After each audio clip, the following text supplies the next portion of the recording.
অগ্নিয়ে দিলে শক্তি, বায়ুৱে ধনু তুম, ইন্দ্ৰই দিলে বজ্ৰ আৰু গজ ঘণ্টা।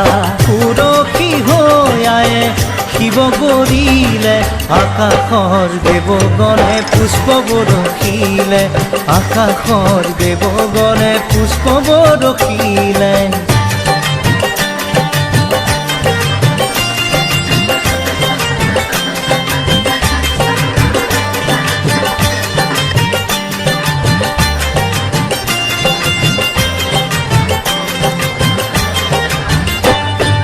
যমে দিলে কালদণ্ড, ব্রহ্মাই কমণ্ডলু, সূর্যদেবে দিলে রুম কুপত কিরণ, কালে দিলে খড়গ আৰু উজ্জ্বল ঢাল, ক্ষীরসাগরে দেবী সজালে আবরণ জন।